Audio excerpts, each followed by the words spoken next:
On a quiet suburban street glowing orange with sunset, a Filipino man stood with his hands half raised while two cops dug their fingers into his arms. One officer leaned in so close his clenched fist brushed the man's cheek, shouting something only the front row of neighbors could hear. To everyone else watching from porches and car windows, it looked like a dangerous suspect finally getting caught. No one on that street knew the man's name was Marco Reyes. No one knew he'd just pulled into his own driveway. And none of them knew that the woman striding down the road in a dark green military-style uniform was his wife, a lawyer who spent her days suing police departments for exactly this kind of thing. 10 minutes earlier, Marco's day had been almost boring. He left work a little early to pick up groceries for dinner, chicken adobo because his daughters had begged for something that tastes like Lola's. He hummed along to the radio on the drive home, thinking about whether he'd have time to mow the lawn before dark. His neighborhood, Maple Crest, was the kind of place people bragged about as safe and quiet and good schools. He and his wife had worked for years to afford it. He turned onto his block and noticed a police car parked at the far end of the street, angled toward the intersection. He didn't think much of it. He parked by the curb in front of his house, grabbed the paper grocery bag, and stepped out. The evening air smelled like freshly cut grass and barbecue from somewhere down the street. He didn't even get his keys out before he heard the shout. "Hey, you! Step away from the car!" Marco turned, confused, groceries in hand. The police cruiser he'd passed was now rolling toward him fast, lights off but engine roaring. A second car turned the corner behind it and stopped almost bumper to bumper. Doors flew open. Two officers in dark uniforms stepped out, one tall and red-faced, the other shorter but stockier. "Is there a problem, officer?" Marco asked, trying to keep his voice calm. "Hands where I can see them," Harris barked. His name tag read Harris. "Drop whatever's in your hands." Marco looked at his bag. "This? It's just groceries. I live right here." "I said, drop it." Startled, Marco let the bag fall. Cans rolled across the pavement, an onion bouncing into the gutter. The second officer, Miller, moved in quick and grabbed Marco's arm. "What's going on?" Marco repeated, heart starting to pound. "I just got home from work." "You match the description of a suspect we're looking for," Harris said, eyes narrowed. "Asian male, mid-30s, wandering around cars. You fit the bill." Marco's throat went dry. "I'm not wandering around. This is my car. This is my house. I can show you my license." Miller twisted his arm behind his back. Pain shot up Marco's shoulder. "You reaching for something a second ago? You got weapons on you?" "No, ow, please, you're hurting me," Marco gasped. "I wasn't reaching, I was just—" A screen door creaked nearby. A neighbor Marco barely knew stepped onto their porch, watching. Further down the street, a couple walking their dog stopped, whispering to each other. Marco felt their eyes on his brown skin, his black hair, his button-down shirt now wrinkled under the officer's grip. "This your car?" Harris demanded, nodding at the sedan. "Registration in your name?" "Yes," Marco said quickly. "It's in the glove box. My wallet's in my back pocket. You can check, just—" "Stop telling us how to do our jobs," Harris snapped, moving closer, his face inches from Marco's. "We got a call about someone suspicious checking cars on this street. You were the only one out here when we rolled through. Don't play innocent." "I literally just pulled up. Check your dash cam. You probably recorded it." Miller snorted. "So now you're a lawyer." Marco almost laughed at the irony. "No," he said. "My wife is." Harris scoffed. "Sure she is." Before we continue the story, let me know what country you're watching from. Hit the like button if you love this story, and please subscribe if you are new to my channel. As if summoned by the words, another car turned onto the street, an unassuming dark sedan, slowing fast when it saw the flashing lights and the small crowd forming. Behind the wheel was Captain Elena Reyes, still wearing her army dress uniform from a ceremony she'd attended that afternoon. She had short, neat hair, a sharp jawline, and a presence that made rooms go quiet. She had been on her way home, thinking about Marco's text, "Adobo night, get ready to be impressed." She'd smiled at the message, proud of how her husband tried to keep their girls connected to their roots. That smile vanished when she saw him pinned between two officers, face tight with fear, groceries spilled across the road. Elena pulled over so fast her tires squealed. She was out of the car before the engine even fully shut off. "Marco!" she shouted, heels clicking hard on the asphalt. "What's happening?" Harris glanced over his shoulder, irritated. "Ma'am, stay back. This doesn't concern you." "The hell it doesn't," she shot back, closing the distance. "That's my husband." Miller's grip tightened automatically, as if expecting Marco to suddenly lunge.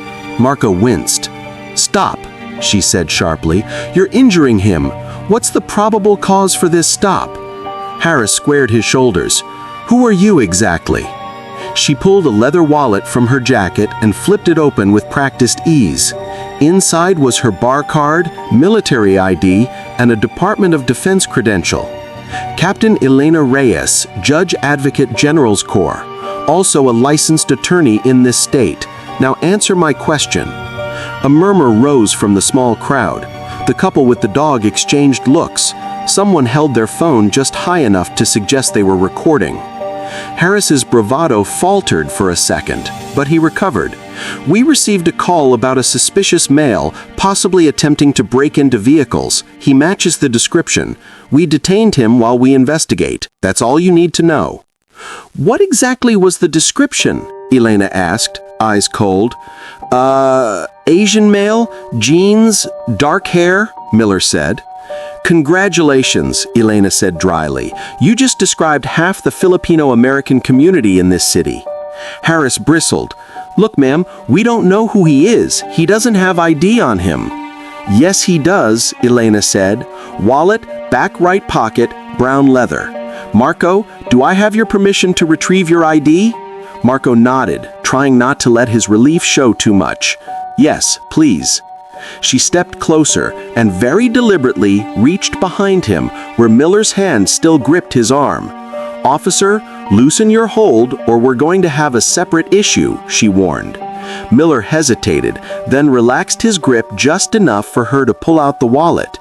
She opened it, held up the driver's license so clearly everyone could see.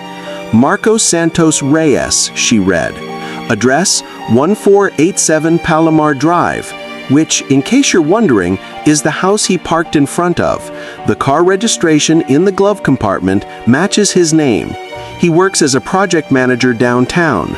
No criminal record, no warrants. Not that you bothered to run his name before deciding to treat him like a threat. Harris's jaw tightened.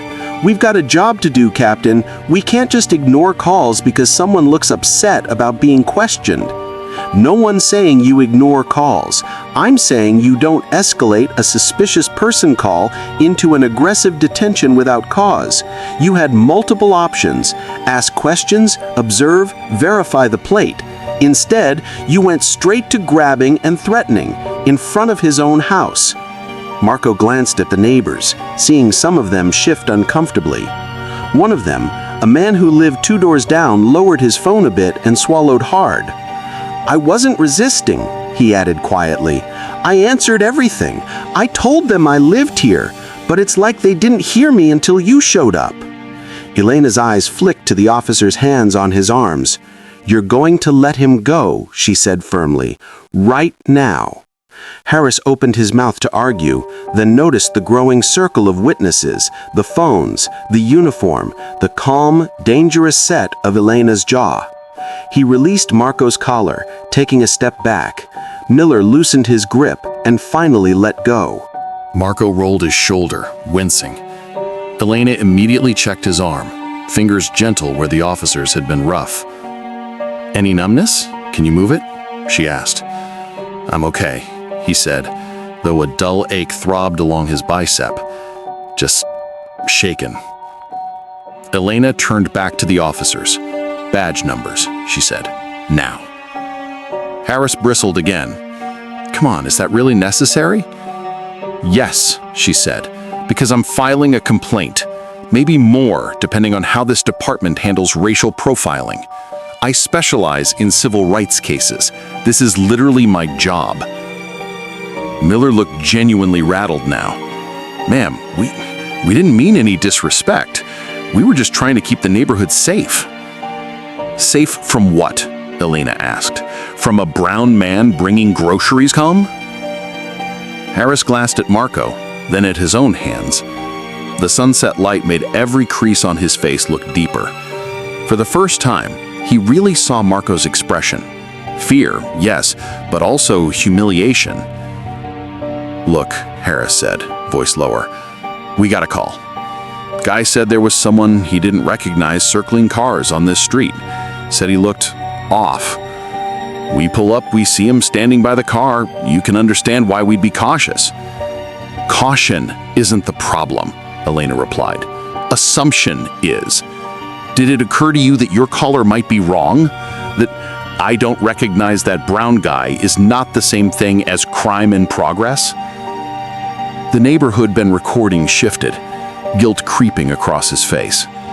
Marco recognized him now, the same man who'd once complained at the HOA meeting about too many renters moving in. Harris exhaled slowly. "Maybe we came in too hot," he admitted, eyes down. "First burglary we've had reported in weeks. Everyone's on edge. That's not your fault. Mr. Reyes, I'm sorry. I should have asked more questions first." Marco studied him. He'd heard empty apologies before, but this one sounded heavy, weighed down by the realization that any of this could end up on the news or in court, or both. "I don't want you to lose your job," Marco said quietly. "I just want to be able to stand in front of my own house without being treated like I stole it." Elena squeezed his hand, proud of him and furious on his behalf at the same time. "That's exactly what this complaint will say," she told the officers. "You're going to hear from internal affairs, possibly from my office. And if you care at all about doing this job right, you'll remember tonight the next time someone calls in a suspicious person who just happens to look like my husband." Harris nodded, eyes still down. Miller muttered another apology. They walked back to their cars under the weight of a dozen eyes and more than one recording. As the cruisers pulled away, the street slowly exhaled. The couple with the dog gave Marco an awkward thumbs up. The neighbor, who'd called the cops, disappeared quietly inside his house, porch light flicking off. Elena turned to Marco. "You sure you're okay?" she asked again. He let out a long breath he hadn't realized he'd been holding. "I will be," he said. I keep thinking if you hadn't come when you did." She understood. If she hadn't turned down their street at that exact moment, if she hadn't been wearing that uniform, if she hadn't had the words and the credentials to push back, how far would it have gone before anyone believed him? They picked up the scattered groceries together, hands brushing over dented cans and cracked eggs, small casualties of a bigger battle. The sun dipped lower, casting long shadows across the asphalt where it had all happened. Later that night, after they'd eaten, after their daughters were asleep and the house was quiet, Elena drafted her complaint while Marco watched from the couch. She wrote about reasonable suspicion and excessive force, about pattern and practice, about how fear and bias can turn a simple drive home into a scene on a neighborhood street. Marco read over her shoulder and added one line at the end in his own handwriting. "I am not a threat. I am a neighbor, a husband, a father.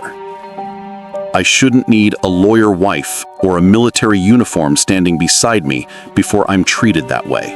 Thank you for watching to our Badge and Justice stories. If you want to watch more stories like this, click the videos above. See you again tomorrow.